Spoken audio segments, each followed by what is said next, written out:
దేవుని నామానికి మహిమ కలుగుగాక. అందరూ దేవుని స్తోత్రం చెప్పండి. హల్లెలూయా. మీ అందరికీ మొట్టమొదటిగా క్రిస్మస్ శుభాకాంక్షలు తెలియజేస్తాను. Happy Christmas. మేరీ క్రిస్మస్ అనండి. ఓకే, మంచిది. ఈ శుభ దినం యేసు ప్రభు ఈ లోకానికి 2025 సంవత్సరాల క్రితము మానవాళిగా ఈ లోకానికి అందించినటువంటి వార్త. ఇది శుభవార్తనా? మంచి వార్తగా, ప్రపంచానికి మంచి వార్త ఇది.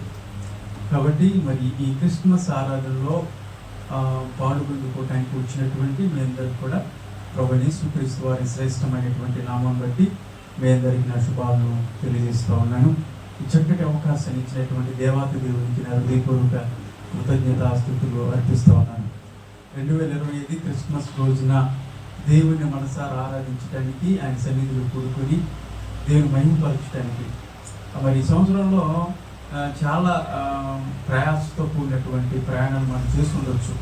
అంటే కుటుంబ జీవితంలో కానీ, వ్యక్తిగత జీవితంలో కానీ ఎన్ని సవాళ్ళు ఎదురైనప్పటికీ కూడా వాటన్నిటి నుండి దేవుడు అధిగమించి మరొక క్రిస్మస్ని మనం జరుపుకోవటానికి, ఈ క్రిస్మస్ జరుపుకోకుండా ఉన్నటువంటి వాళ్ళు చాలా మంది ఉన్నారు. మనకి మంచి ధన్యత ఇచ్చాడు కదా దేవుడు, చక్కటి అవకాశాన్ని దేవుడు మనకి ఇచ్చాడు. కాబట్టి దేవునికి మనం హృదయపూర్వకంగా కృతజ్ఞతాస్తుతులు అర్పించాలి. దేవునామానికి మహిమ కలుగునుగాక. ఇప్పుడు పాటల ద్వారా చక్కగా మంచి పాటలు, సేవకురాలు ఆంధ్ర క్రైస్తవ కీర్తనలు నాకు చాలా ఇష్టం, చాలా చాలా ఇష్టం. ఆ కీర్తనలు చక్కగా పాడింది. రక్షకుడు ఉదయించినాడు అన్న పాట, లాలి లాలి లాలమ్మ లాలి అన్న పాట, చింతలేదిగా ఫేస్బుక్, ఎన్ని మంచి సాంగ్స్. మంచి సాంగ్స్ అంటే మిగతా మంచి సాంగ్స్ కాదనేది కాదు, ఆంధ్ర క్రైస్తవ కీర్తనలు ఉద్యోగ కీర్తన బాగుంటాయి. అవి పాడుకోవటానికి చాలా మీనింగ్ఫుల్ సాంగ్స్ అయ్యి ఈ రోజున ఈ మర్చిపోతూ ఉన్నారు. సేవకురాలు వాటిని గుర్తు చేసింది. ప్రభుపేట సేవకురాలు కూడా నా శుభాలను తెలియజేస్తాను. దీన్ని బట్టి వాక్యంలోకి వెళ్దాము. ఈరోజు ప్రభు మనతో ఏం మాట్లాడదలుచుకున్నాడు? ఈ క్రిస్మస్ రోజున క్రిస్మస్ సందేశాన్ని, 2025 క్రిస్మస్ సందేశాన్ని మనం ఆలకిస్తూ ఉన్నాం. దేవుడు ఏం మాట్లాడదలుచుకున్నాడు ప్రతి ఒక్కరు కూడా ప్రార్థన పూర్వకంగా ఆలకించాల్సిందిగా ప్రభు పేట నేను తెలుస్తా ఉన్నాను. చిన్న ప్రార్థన చేసుకున్నాం. పరిశుద్ధుడా, ప్రేమగల దేవా, నీ ఘనమైన పాదములకు వందనములు, స్తుతులు, స్తోత్రాలు తండ్రి. ఇదిగో 2025 సంవత్సరంలో ప్రభా తండ్రి, ఈ క్రిస్మస్ మాసంలో ఈ దినాన్న ప్రభా డిసెంబర్ 25వ తారీఖున ఆయా ప్రభా తండ్రి మరి నీ పుట్టుక దినాన్ని మేము పురస్కరించుకొని జరుగుతున్నటువంటి ఆరాధనతో మీరు తోడుగా ఉండండి. నీ దీన దాసుని ప్రభా మరి నీ సిలువ చాటున మరుగుపరచండి. నీ ఆత్మతో నింపండి. నీ సహాయం మాకు దయచేసి మాతో మా ప్రియులందరితో కూడా ప్రభా ఏ మాటలైతే అవసరం ఆ మాటలను పలికించి నీ నామానికి మహిమ తెచ్చుకోమని యేసునామములో అడుగుతున్నాను తండ్రి, ఆమేన్. క్రిస్మస్ అంటే చాలా ప్రసంగాలు మీరు ఉంటారు. ఈ సంవత్సరంలో సెమీ క్రిస్మస్ వేడుకలు బాగా జరుగుతున్నాయి కదా. చాలా బ్రహ్మాండంగా, అద్భుతంగా ప్రతి సంఘంలో వీళ్ళందరూ కూడా ప్రోత్సహించబడి చక్కగా ఆరాధనలు అనేవి క్రిస్మస్ జరుపుకున్నారు. క్రిస్మస్ ఆరాధన జరుపుకున్నారు. అయితే క్రిస్మస్ ఆరాధన అని చెప్తా ఉంటారు కానీ అసలు క్రిస్మస్ అనే మీనింగ్ ఏంటి? చాలాసార్లు విన్నాను. మీరు ఒక లాటిన్ పదం నుంచి వచ్చినటువంటి క్రిస్మస్, క్రిస్టోస్ మాస్ అనేటువంటి 2 లాటిన్ వర్డ్స్ నుంచి క్రిస్మస్ అనేటువంటి పదం వచ్చింది. క్రిస్టోస్, రెండోది మాస్. క్రిస్టోస్ అంటే ఏంటి అంటే క్రైస్ట్ అంటే క్రీస్తు ప్రభు, క్రీస్తు. మాస్ అంటే ఆరాధన. క్రీస్తు అంటే ఎవరో తెలుసా? క్రీస్తు అన్న మాటకి అర్థం ఏంటో తెలుసా? అభిషిక్తుడు అని అర్థం. ఏంటి చెప్పండి? క్రీస్తు అన్న మాటకి అభిషిక్తుడు అని అర్థం. అభిషిక్తుడు అంటే ఏంటి? దేవుని చేత అభిషేకము పొంది, అభిషేకించబడి పంపబడిన వాడు అని అర్థం. పరలోకము నుండి ప్రభువు పంపించబడ్డాడు, ఆయన ఈ లోకానికి పంపించబడ్డాడు. అభిషక్తుడుగా ఈ లోకానికి వచ్చాడు కాబట్టి క్రీస్తు అనే పేరు పెట్టారు. క్రీస్తు అన్న మాటకి అర్థం అది. మాస్ అంటే ఏంటి? ఆరాధన. మాస్ అంటే ఆరాధన. ఆయన ఆరాధనకి యోగ్యుడు, పూజార్హుడు, స్తోత్రార్హుడు. అంటే ఆరాధనకి ఎవరు యోగులు అంటే దేవుడు ఒక్కడే ఆరాధనకి యోగుడు, అంతేనా? మరి ఎవ్వరు కూడా ఆరాధనకి యోగ్యత లేనటువంటి వాళ్ళు. ప్రభు ఒక్కడే, దేవుడు ఒక్కడే ఆరాధనకి యోగ్యుడు కాబట్టి ఆరాధిస్తా ఉన్నాం మనం. అందుకని క్రిస్టోస్ మాస్ అని ఈ రెండు పదాలని కలిపితే క్రిస్మస్ అనే మాట వచ్చింది. ఈ క్రిస్మస్ కాస్త అది కొంచెం కాలక్రమేణా ఎలా వచ్చింది క్రిస్మస్. రెండోది కొంతమంది చెప్తూ ఉంటారు కిస్మిస్ అంటూ ఉంటారు కదా, కొంతమంది ఏమంటారు కిస్మిస్. క్రిస్మస్ కాస్త ఎలా వచ్చిందంటే కిస్మిస్గా వచ్చేసింది కదా. క్రిస్మస్ దేవుని ఆరాధించడం, క్రిస్మస్ ఆరాధన అని చాలా మంది చెప్తా ఉంటారు. కానీ క్రిస్మస్ అంటేనే క్రీస్తుని ఆరాధించడం, ప్రత్యేకంగా మళ్ళీ అక్కడ ఆరాధనని పెట్టాల్సినటువంటి అవసరం లేదు. క్రీస్తు ప్రభు 2025 సంవత్సరాల క్రితం మానవుని ఎత్తుక్కుంటూ ఈ లోకానికి వచ్చినటువంటి ఒక మహా అద్భుతమైనటువంటి సంఘటన పురస్కరించుకొని ప్రపంచ దేశాలన్నీ కూడా చక్క కలయికతో క్రీస్తు ప్రభుని మనసారా ఆయన్ని ఆరాధించి దేవుని స్తుతించి ఆయన మహిమపరిచేటువంటి దినం. యేసు ప్రభు డిసెంబర్ 20వ తారీఖునే పుట్టాడా అనేటువంటి ఆలోచన, అంటే రకరకాల ఆలోచనలు చేస్తూ ఉన్నారు. చాలా డిబేట్లు జరుగుతూ ఉన్నాయి బయట. కానీ ఒకటి ఏంటంటే అప్పుడున్నటువంటి క్యాలెండర్లు ఇప్పుడున్నటువంటి క్యాలెండర్లు అవన్నీ కూడా మీకు చెప్పుకుంటాడు. సోలార్ క్యాలెండర్, లోనర్ క్యాలెండర్, ఇవన్నీ గ్రిగోరియన్ క్యాలెండర్ అంటే రోమీలు రాసిన రోమ ప్రభుత్వంలో ఉన్నటువంటి ఆ క్యాలెండర్లో అప్పుడు ఉన్నటువంటి ఆ క్యాలెండర్కి ఎన్ని రోజులు ఇవన్నీ చెప్పుకుంటూ వస్తే కరెక్ట్గా పండితులు, శాస్త్రవేత్తలు, బైబిల్ పండితులు నిర్ధారించింది ఏంటంటే డిసెంబర్ 25వ తారీఖునే యేసు ప్రభు పుట్టిన తర్వాత 8వ రోజున ఆయన సున్నతి చేయించడానికి యెరూషలేము మందిరానికి తీసుకొచ్చారు కదా. అక్కడ నుంచి 8 రోజులు వెనక్కి వస్తే కరెక్ట్గా ఎక్కడికి వచ్చిందంటే 25వ తారీఖు వస్తాం. అంటే జనవరి 1 నుంచి, అంటే 25వ తారీఖు నుంచి 8 రోజులు తీసుకొని వెళ్తే జనవరి 1 వస్తుంది. మీకు అర్థమవుతుందా? డిసెంబర్ 25 నుంచి ఆయన ఈరోజు పుట్టాడు అని ఇక్కడ నుంచి సున్నతి చేయించడానికి 8వ రోజున యెరూషలేము దేవాలయం తీసుకెళ్ళినప్పుడు కరెక్ట్గా జనవరి 1 వస్తుంది. జనవరి 1 కూడా యేసు ప్రభు సున్నతి చేయించుకున్నటువంటి రోజు. కాబట్టి మీకు అర్థమవుతుందా? మీరు ఎన్ని లెక్కలు కట్టినప్పుడు కూడా డిసెంబర్ 25వ తారీఖుని యేసు ప్రభు పుట్టాడు. సరే, అదన్నీ తీసేసేయండి, ఆ లెక్కలని మాకు ఎందుకంటే అవన్నీ మాకు అవసరం లేదు. అంటే యేసు ప్రభు పుట్టాడంటే పుట్టాడు. యేసు ప్రభు పుట్టాడు కాబట్టి మనం చెప్పుకున్నట్లయితే కాలాన్ని రెండుగా విభజించాడు, క్రీస్తు పూర్వం, క్రీస్తు శకం. అదందరికీ తెలిసిన విషయమే. అయితే పుట్టాడా లేదా అన్నది, అంటే ఆ రోజే పుట్టాడా, డిసెంబర్ 25వ తారీఖునే పుట్టాడా అనేది పక్కన పెట్టేస్తే పుట్టాడు కదా, ఈ భూమి మీద గడిగి పెట్టాడు కదా ఆయన.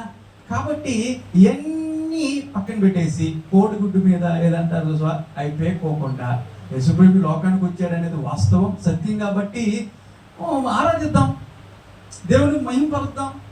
క్రిస్మస్ అంటే అదే కదా, దేవుణ్ణి ఆరాధించడం. కాబట్టి దేవుని మందిరంలో కూర్చున్నటువంటి మీ అందరూ కూడా ప్రభుని మనసారా ఆరాధిద్దాం. క్రీస్తు ప్రభు ఈ లోకానికి ఎందుకు వచ్చాడు? నేను వాక్యంలోకి వెళ్తా ఉన్నాను, జాగ్రత్తగా ఆలకించండి ప్రతి ఒక్కరు కూడా. క్రీస్తు ప్రభు ఈ లోకానికి ఎందుకు రావాల్సినటువంటి పరిస్థితి వచ్చింది? యేసు ప్రభు ఎందుకు వచ్చాడు? యేసు ప్రభు రావటం వల్ల మానవాళికి కలిగినటువంటి లాభం ఏంటి? ఆయన రావటం వల్ల నాకేంటండి ప్రయోజనం ఏంటి నాకు అని చాలామంది సందేహాలు వ్యక్తపరుస్తూ ఉంటారు. నేనేం పని చేసినా నాకు ఒక లాభం ఉండాలండి, కాబట్టి యేసు ప్రభు ఈ లోకానికి రావటం వల్ల నాకేంటి లాభం అన్న ప్రశ్నలు కూడా ఈ రోజున చాలా మందికి ఉన్నాయి. యేసు ప్రభు ఈ లోకానికి అరుదించడానికి చాలా కారణాలు ఉన్నాయి. అందులో ఈ రోజున ఈ క్రిస్మస్ ఆరాధనలో మీకు 3 అంశాలను చెప్పి నేను నా ప్రసంగాన్ని ముగింపులోకి తీసుకొస్తాను. ఒక 3 అంశాలు, క్రీస్తు ప్రభు ఈ లోకానికి రావటానికి గల కారణం ఏంటి అన్నది ఒక 3 అంశాలు. చాలా అంశాలు ఉన్నాయి, ఒక 3 అంశాలు ఇంపార్టెంట్ విషయాలు మీకు చెప్పేసి ఈ అంశాన్ని ముగించేస్తాను. క్రిస్మస్ రోజు ఒక మాట ఏంటంటే, మా బాబు ఉన్నాడుగా సజిన్ జోష్ సెయింట్ జోసెఫ్ స్కూల్లో చదువుతూ ఉన్నాడు. మొన్న వాళ్ళకి ఒక కాంపిటీషన్ పెట్టారు, ఎస్ఐ రైటింగ్ ఏదో ఒక రైటింగ్ కాంపిటీషన్ పెట్టారు వాళ్ళకి. ఆ కాంపిటీషన్ వాళ్ళు ఇచ్చినటువంటి అంశం ఏంటంటే, అసలు క్రిస్మస్ అంటే ఏంటి అది రాసుకుంటూ రంటారా అని చెప్పేసి అన్నాడు. వాడు వచ్చాడు, అడిగాడు, డాడీ మరి క్రిస్మస్ అంటే ఏంటి, ఏం రాయమంటావు అని చెప్పేసి అన్నాడు. నీకు తెలిసిన విషయాలే రాయరా, క్రిస్మస్ రోజు మనం ఏం చేస్తాం, క్యారెల్ చేస్తాం డాడీ. ఓకే రాయ్. ఇంకా తర్వాత చాక్లెట్లు పంచి పెడతాం, స్వీట్లు పంచి పెడతాం, ఇంకేం చేస్తాం, పేదవాళ్ళకి బట్టలు కూడా మనం ఇస్తాము. ఇవన్నీ చెప్పుకుంటూ వచ్చాడు. అంటే ఇవ్వటం అంటే ఏంటి? చాక్లెట్ ఇస్తాము, స్వీట్లు ఇస్తాము, బట్టలు ఇస్తాము అని అన్ని చివరేముంది? చివరేమొస్తుంది? ఇవ్వటం కదా. క్రిస్మస్ అంటే ఏంటంటే గివింగ్, ఇవ్వటం. ప్రతి ఒక్క క్రైస్తవుడు నేర్చుకోవాల్సింది క్రిస్మస్ రోజున ఇవ్వటం నేర్చుకోవాలి. దేని స్తోత్రం చెప్పండి. ఇది ఎక్కడి నుండి వచ్చింది ఇవ్వటం అనేది? అంటే దేవుడే ఈ లోకానికి తన కుమారుని ఇచ్చాడు. ఆయన ఇచ్చాడు కాబట్టి మనం కూడా ఏం చేయాలా? క్రిస్మస్ రోజున ఇవ్వాలా. దేని స్తోత్రం కలుగును గాక. ఇది ఈ క్రిస్మస్ రోజున ప్రతి ఒక్కరు కూడా నేర్చుకోవాల్సినటువంటి ప్రాముఖ్యమైనటువంటి విషయం. మన బిడ్డలకి చిన్ననాటి నుండే బిడ్డలకి ఇవ్వటం నేర్పించాలా. ప్రభువుకి ఇవ్వటం నేర్పించాలా, పేదవాళ్ళకి ఇవ్వటం నేర్పించాలా, అవసరతలు ఉన్న వారికి ఇవ్వటం నేర్పించాలా. దేవుడే ఇచ్చాడు తన కుమారుని. మనందరి పట్ల ఆయన ప్రేమను వ్యక్తపరిచి ఆయన మన కొరకు తన కుమారుని ఒక బహుమానంగా పంపించినటువంటి దినమే ఈ క్రిస్మస్ దినం. వాక్యం చదువుకుందాం. యోహాను సువార్త 1వ అధ్యాయము 1వ వచనంలో ఒక మాట ఉంది, చూద్దాం. యోహాను సువార్త 1వ అధ్యాయము 1వ వచనం చదువుకుందాం. చదువుకుందాం. ఆదియందు వాక్యముండెను, వాక్యము దేవుని వద్ద ఉండెను, ఆ వాక్యము దేవుని వద్ద ఉండెను, వాక్యము దేవుడై ఉండెను, వాక్యమే దేవుడై ఉండెను, ఆయన ఆదియందు దేవుని వద్ద ఉండెను, సమస్తమును ఆయన మూలముగా కలిగెను, కలిగి ఉన్నదేది ఆయన లేకుండా కలుగలేదు, కూడా ఆయన లేకుండా కలగలేదు. దేవుని స్తోత్రం చెప్పండి. ఆదియందు వాక్యం ఉండెను, ఆ వాక్యమే ఎవరంట? దేవుడై ఉండెను. ఆ వాక్యమే తర్వాత ఏంటి? ఆ వాక్యమే దేవుని వద్ద ఉండెను, ఆ వాక్యమే సమస్తమును సృష్టించెను, ఆ వాక్యమే మానవ శరీరాన్ని ధరించుకొని లోకానికి వచ్చింది. దేవుని స్తోత్రం కలుగును గాక. ఆదియందు వాక్యం ఉండెను. ఆయన అంటే ఎవరు? ఇక్కడ ఆయన అంటే ఎవరు? ప్రభు యేసుక్రీస్తు వారు. ఆయన అంటే యేసుక్రీస్తు. ఎవరు మాట్లాడకూడదు, నా వైపు చూడండి. చాలా ప్రాముఖ్యమైనటువంటి విషయాలు మీకు చెప్పాలని ఇష్టపడతా ఉన్నాను కాబట్టి జాగ్రత్తగా ఆలకించండి.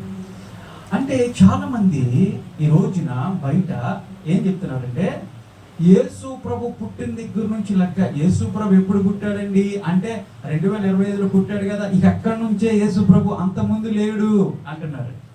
అందుకే నీ వాక్యాన్ని ముందుకు తీసుకొచ్చాను. యేసు ప్రభు పుట్టిన దగ్గర నుంచే లెక్కగండి, అంతకుముందు లేడు కదా, అంతకుముందే ఉన్నాడంటారేంటి, ఆయనే కలగజేశాడంటారేంటి? ఇది కరెక్ట్ కాదు కదా అని చాలా మంది అంటూ ఉంటారు. మీకు ఎప్పుడైనా వచ్చిందా సందేహం? యేసు ప్రభు పుట్టినప్పుడే లెక్కండి, ఆయన అప్పుడు వచ్చినప్పుడే కదా, ఆయన పుట్టాడు అంటే అప్పుడే పుట్టాడు, ఇంకా అంతకుముందు ఎక్కడ ఉన్నాడు? వచ్చింది ఎప్పుడన్నా ఈ సందేహం వచ్చిందా మీకు? చాలా మందికి సందేహాలు రావచ్చేమో, బయట కూడా ఇదే సందేహాన్ని వ్యక్తపరుస్తూ ఉన్నారు. అందుకని వాక్యం చెప్తుందంటే ఆదియందు ఉన్నటువంటి దేవుడు నరరూపిగా మానవ శరీరాన్ని ధరించుకొని ఆయన కన్యకైనటువంటి మరియ గర్భములోకి ట్రాన్స్ఫర్గేషన్ జరిగింది. ట్రాన్స్ఫర్ అయ్యాడంతే, అక్కడ నుంచి మరియ గర్భంలో వచ్చి పడ్డాడంతే. కరెక్ట్గా వచ్చిన మీరు చదువుకుంటే లోక సువార్తలు కానీ మత్తయి సువార్తలు కానీ అలా వచ్చి ఆయన బాలుడిగా తల్లి గర్భంలో ట్రాన్స్ఫర్ అయ్యాడు. కరెక్ట్గా చదవాలి వాక్యాన్ని. కాబట్టి అప్పుడే పుట్టినటువంటి అది 2000 సంవత్సరాల క్రితం పుట్టాడు కాబట్టి యేసుప్రభు అక్కడి నుంచే లెక్కండి అనడానికి వీలేదు. ఈయన ఆదిలో ఉన్నటువంటి దేవుడు, స్వయంభవుడు. ఈయన ఆదియందు వాక్యం ఉండెను, ఆ వాక్యమే దేవుడై ఉండెను, ఆ వాక్యమే దేవుని వద్ద ఉండెను. ఆయన లేకుండా సమస్తం ఏది కూడా కలగజేయబడలేదు, ఆయనే కలగజేశాడు. ఎవరో? యేసయ్య. యేసు ప్రభువే ఈ సమస్తమును కలగజేసినటువంటి దేవుడు, ఆదిలో ఉన్నటువంటి దేవుడు. ఆ ఆదిలో ఉన్నటువంటి దేవుడు మానవ శరీరాన్ని ధరించుకొని ఈ లోకానికి ఆరాధించాడు. అంతేగాని ఆయన పుట్టినప్పుడు మాత్రమే లెక్కండి, ఆయన ఆదిలో లేడు, ప్రారంభంలో లేడు, యేసు ప్రభు అప్పుడే పుట్టాడు అని ఎవరు కూడా అనడానికి వీల్లేదు. ఫిలిప్పీ రాసినటువంటి పత్రిక 2వ అధ్యాయం 6వ వచనంలో ఉంటుంది చూడండి, చక్కటి మాట. ఫిలిప్పీయులకు రాసిన పత్రిక 2వ అధ్యాయము 6వ వచనంలో ఉంటుంది ఒక మాట, చదువుకుందాం. ఎవరు తీస్తే వాళ్ళు చదవండి. ఫిలిప్పీయులకు రాసిన పత్రిక 2వ అధ్యాయము 6వ వచనం.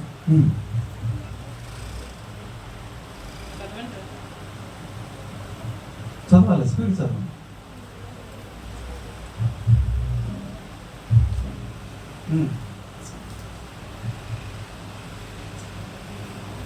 ఎంతసేపా?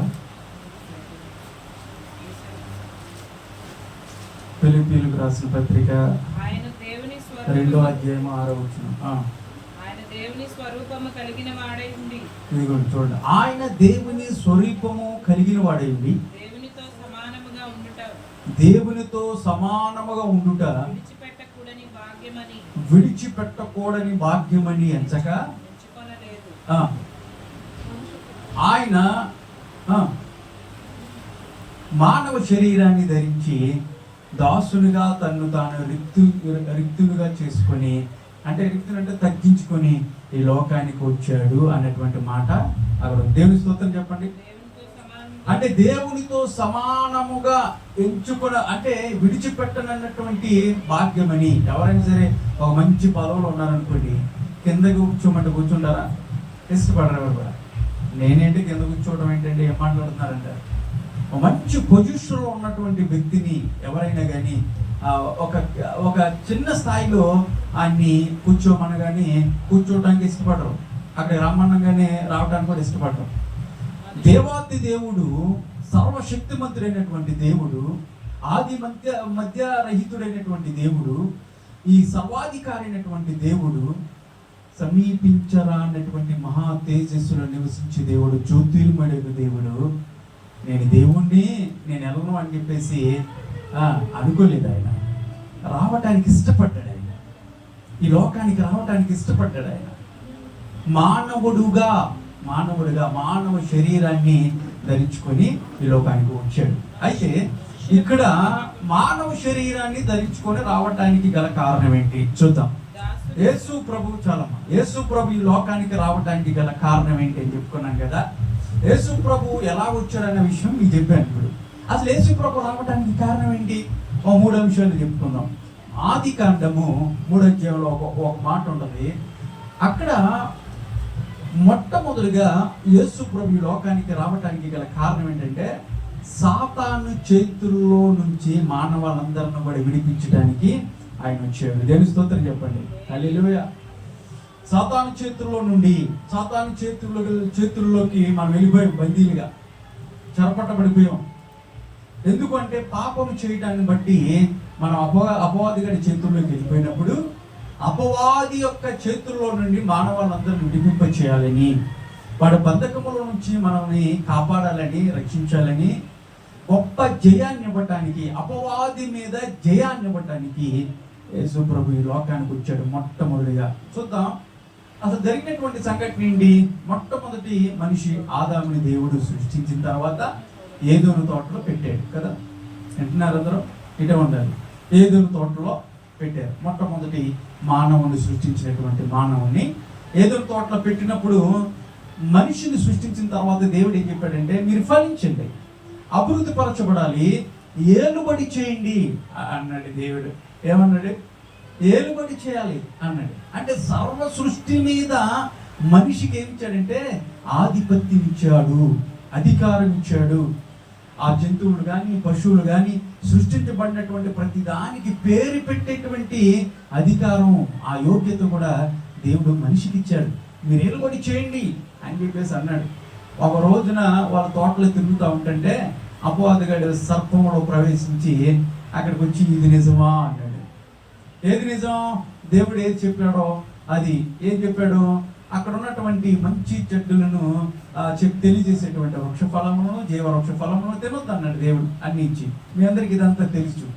అయితే అక్కడ చెప్పినటువంటి దేవుడు చెప్పినటువంటి ఆ మాటకి లోబడాల్సినటువంటి ఆదాము, లేదంటే దేవుడు అధికారాన్ని ఇచ్చి మీరు ఏలుబడి చేయండి అని చెప్పి చక్కటి ఆధిపత్యాన్ని ఇచ్చేసి, సాయంత్రం పూట చల్లబడినప్పుడు ప్రభు చక్కగా వచ్చి మానవుడితో ఆయన సత్సంబంధం కలిగి చక్కగా కుశల ప్రశ్నలు అడిగి కాసేపు గడిపి వెళ్ళటానికి మనిషిని తయారు చేసి ఆయన వస్తూ వెళుతూ ఉన్నప్పుడు, అంటే ఒక విధంగా దేవుని దృష్టిలో మానవుడితో స్నేహం చేయాలని, ఆ పరలోకము భూమి మీద ఉన్నటువంటి సృష్టి కూడా ఏకం కావాలని, దేవుడు మానవుతో చక్కటి సంబంధం కలిగి ఉండాలని ఆశించాడు. ఆయనతో ఆ సంబంధాన్ని, అందుకే ఆదాము దగ్గరికి వచ్చి దేవుడు రోజు పలకరించేవాడు, చక్కగా మాట్లాడుకునేవాడు. ఒక ఇద్దరు మనుషులు స్నేహితులు ఎలా మాట్లాడుకునేవాళ్ళు ఆ విధంగా ఆదిలో చక్కగా మాట్లాడుతూ ఉంటుంటే ఆదాము ఏం చేశాడు తెలుసా?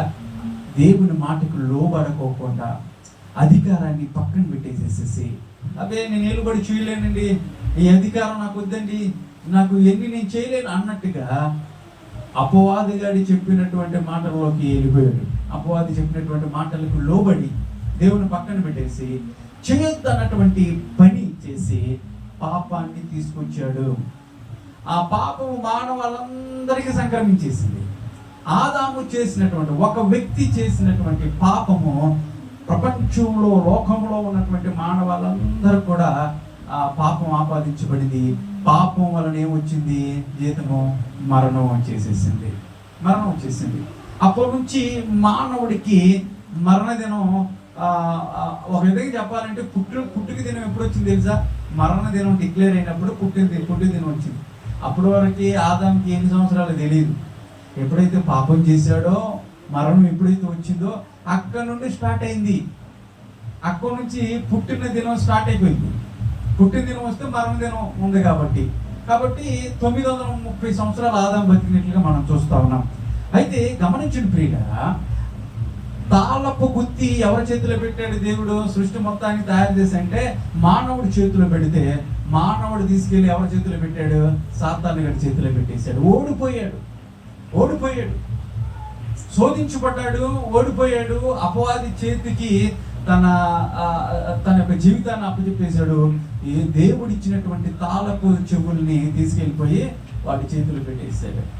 ఇప్పుడు అపవాది చేతుల్లో బానిసలుగా ఉన్నటువంటి మానవాళ్ళని, అపవాది చేతుల్లో కీలుబొమ్మలుగా ఉన్నటువంటి మానవాళ్ళని, మరణం తెచ్చుకొని నరకానికి వెళ్తున్నటువంటి మానవాన్ని రక్షించటానికి ఒక రక్షకుడుగా ప్రభు ఈ లోకానికి వచ్చాడు. అదే మత్తయి సువార్త 1:21 ఉంటది. తన ప్రజలను వారి పాపము నుండి ఆయన రక్షించాడు కనుక అతని పేరేంటి? యేసు. యేసు అన్న మాటకి అర్థమే రక్షకుడు. యేసు అన్న మాటకే రక్షకుడు. ముందుగానే ఆయన పేరు డిక్లేర్ అయిపోయింది. ఆయన పేరు, యేసు ప్రభు పేరు పరలోకం డిక్లేర్ చేసేసింది. ఆయనకి యేసు అని పేరు పెట్టాలి మీరు అని చెప్పేసి. అంటే దీని అర్థం ఏంటి తెలుసా?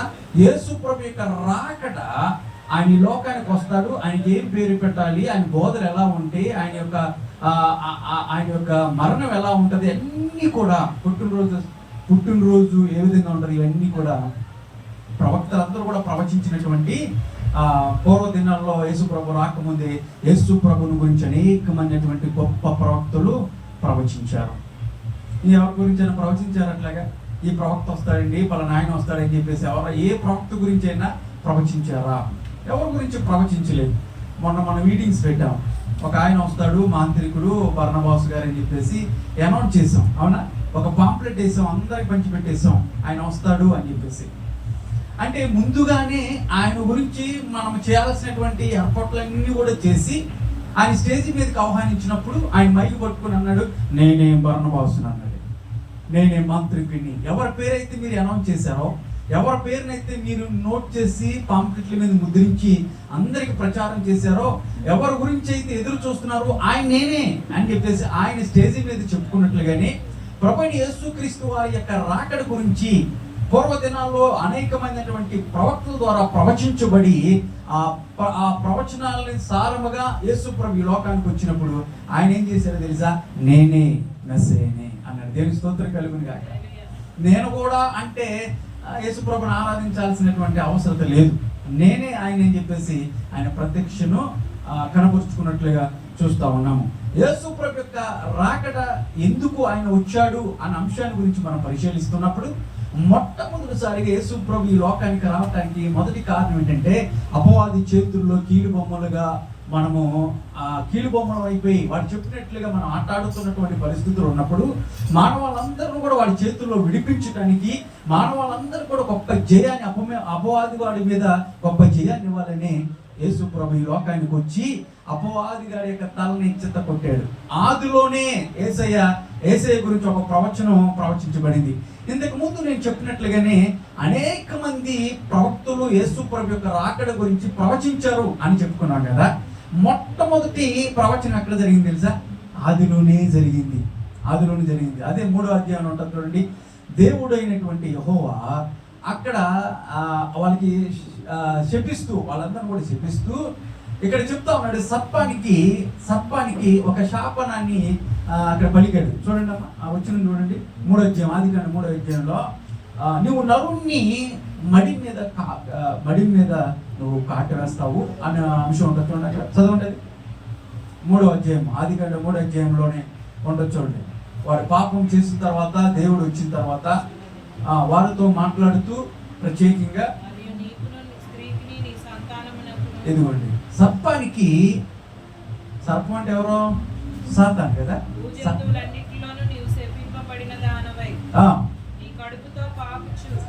నీ కడుపుతో పాకుతూ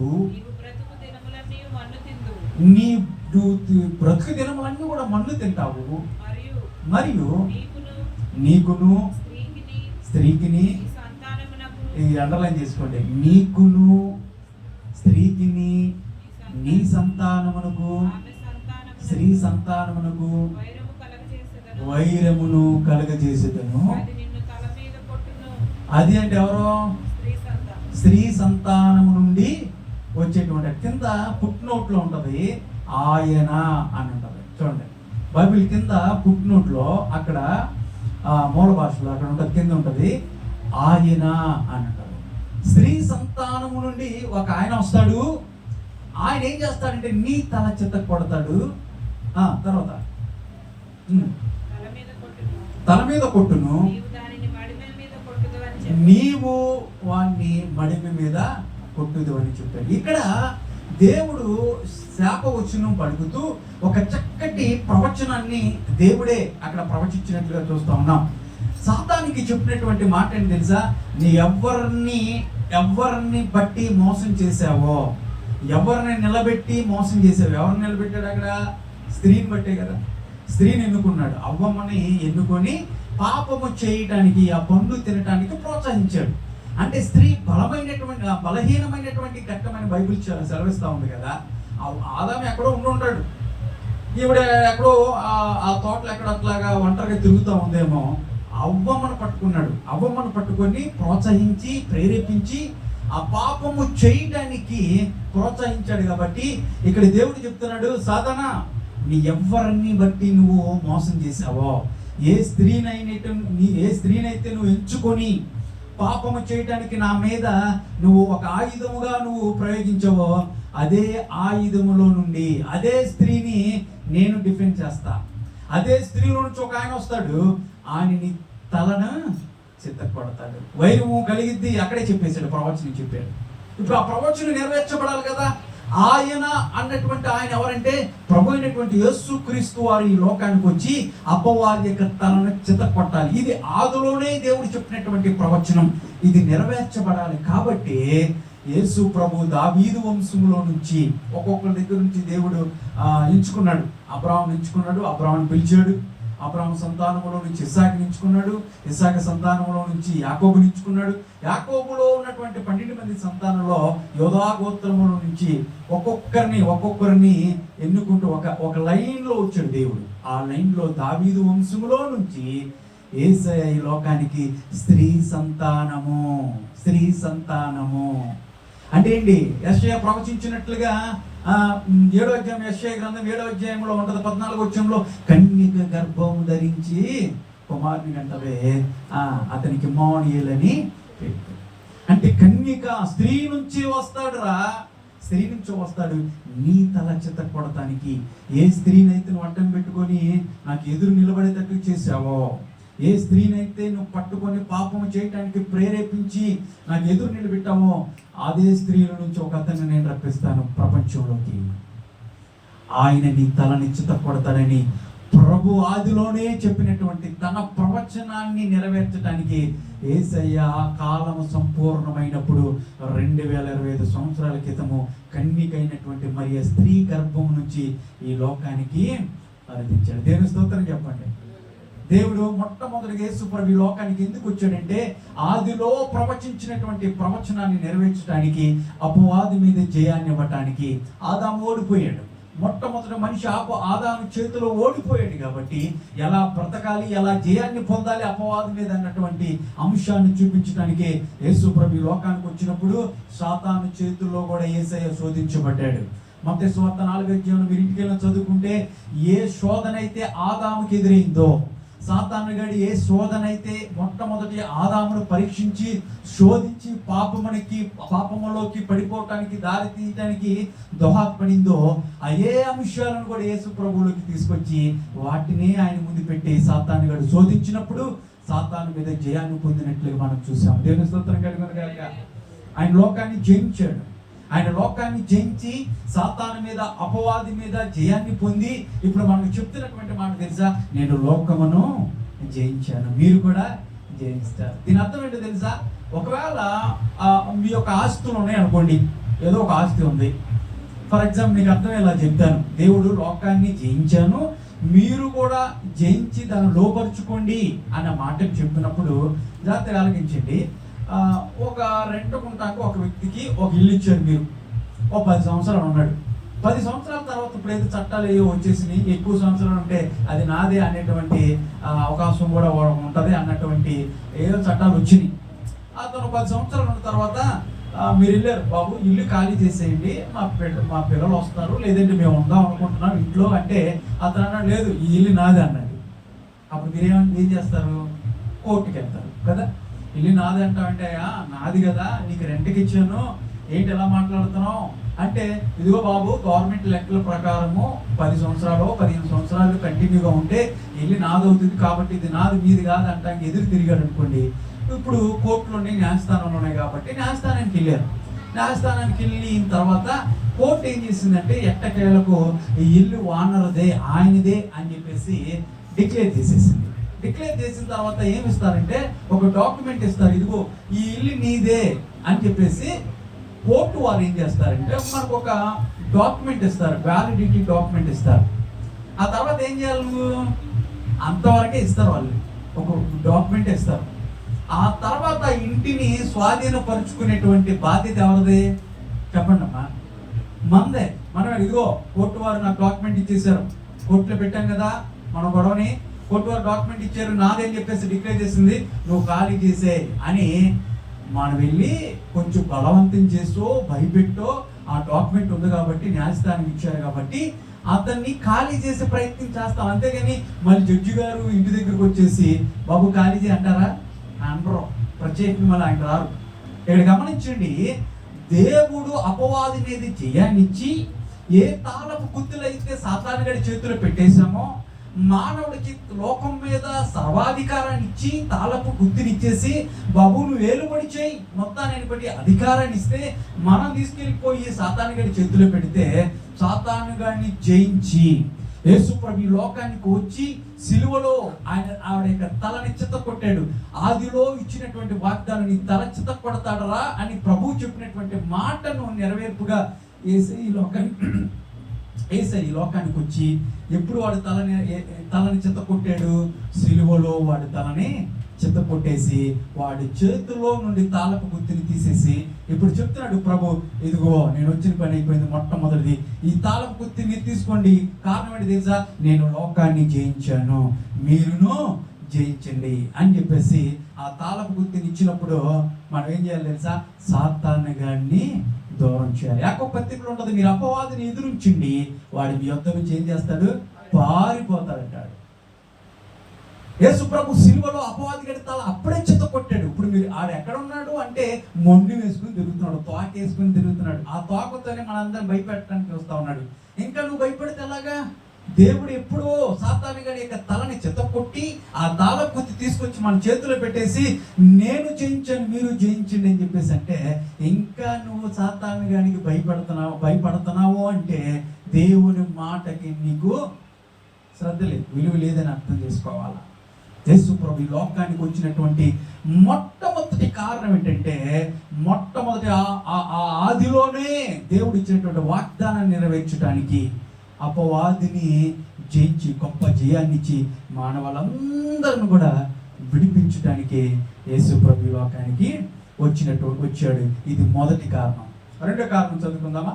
రెండో కారణం ఏంటంటే, యేసు ప్రభు ఈ లోకానికి వచ్చి సర్వమానవాళ్ళందరికీ కూడా ఒక ఆదర్శనీయుడుగా, ఒక మాదిరికరమైన జీవితాన్ని మనందరికి చూపించి ఇలా ఉండాలి నువ్వు అని దేవుడు ఆయన వచ్చి చూపించడానికి ఈ లోకానికి అర్థించాడు. మొదటి పేతురు పత్రిక పేతురు రాసినటువంటి మొదటి పత్రిక చదవండి, 2వ అధ్యాయం 21వ వచనం. పేతురు రాసినటువంటి మొదటి పత్రిక 2వ అధ్యాయం 21వ వచనం. దేవుడు యేసు ప్రభు ఈ లోకానికి ఎందుకు వచ్చాడనేది రెండో మాట చెప్పుకుంటూ ఉన్నాం. పేతురు మొదటి పత్రిక 2వ అధ్యాయం 21వ వచనం. స్పీడ్గా తీయాలి. ఒకసారి బైబిల్ ఎలా ఓపెన్ చేయాలి స్పీడ్గా, ఒక రోజు ఒక క్లాస్ పెడితే బాగుంటుంది ఇక్కడ ప్రాక్టీస్ కదా. తీయాలి. 2వ అధ్యాయం 21వ వచనం. మొదటి పేతురు 2:21. మీరు తీయడానికి టైం అయిపోతాం. నేనంటే స్పీడ్గా వెళ్దామని చూస్తాను.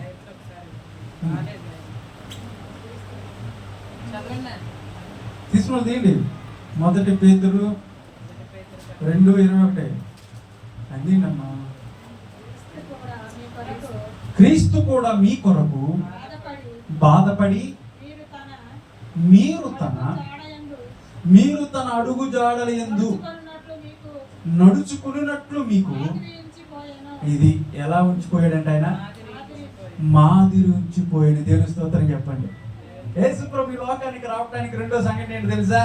ఆయన అడుగు జాడలో నడవడానికి ఒక వ్యక్తి ఏ విధంగా నడవాలి, తన జీవిత విధానాన్ని ఏ విధంగా కొనసాగించాలి, ఎందుకు ఒక వ్యక్తి సన్మార్గంలో నడవాలి, ఎందుకు ఆయన సత్క్రియలు చేయాలి అని అంటే, పరలోక రాజ్యంలో మనం ఉండాలంటే, పరలోక రాజ్యాన్ని మనం స్వాధీనపరుచుకోవాలంటే ఎట్లా పడితే అట్లా తిరిగేసి, ఎట్లా పడితే అలా బతికేసి, నా ఇష్టం అన్నట్టుగా బ్రతికే చివరికి చనిపోయిన తర్వాత నేను పరలోకంలో వెళ్ళిపోతానంటే కుదరదు.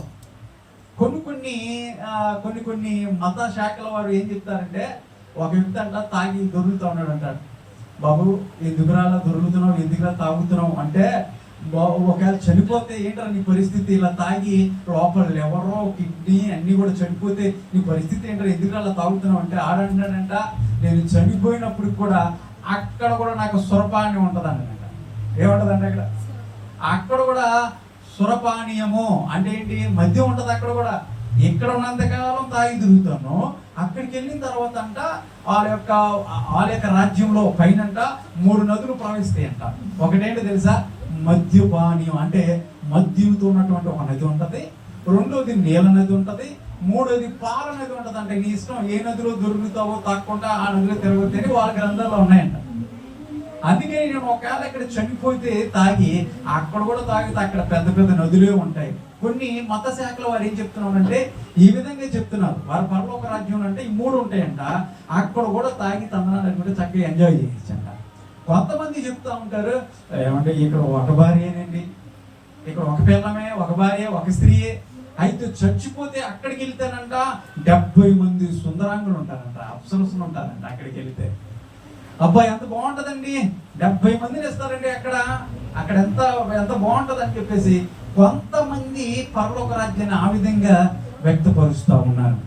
రకరకాలుగా మత శాఖల వారు ఈ రోజున ప్రపంచంలోకి మతాలు పుట్టుకొచ్చినప్పుడు ఒక్కొక్క మతము పరలోక రాజ్యం గురించి మాకు ఇలా ఉంటుంది, మాకు అలా ఉంటుంది అని చెప్పేసి అంటా ఉంటుంటే, బైబుల్ చెప్తా ఉంది మనం ఆరాధిస్తున్నటువంటి దేవుడు ఉన్నటువంటి స్థలం ఏంటి తెలుసా? పరిశుద్ధమైనటువంటి స్థలం. దేవుని స్తోత్రం కలుగును గాక. అక్కడ ఇలాంటివి ఏముండవు, కామం, క్రోధం, మోహం, మదం, మత్సరం ఇలాంటివి ఏముండవు అక్కడ. అది పరిశుద్ధమైనటువంటి స్థలం. అక్కడ పరిశుద్ధుడు మాత్రమే నివసించేటువంటి స్థలం.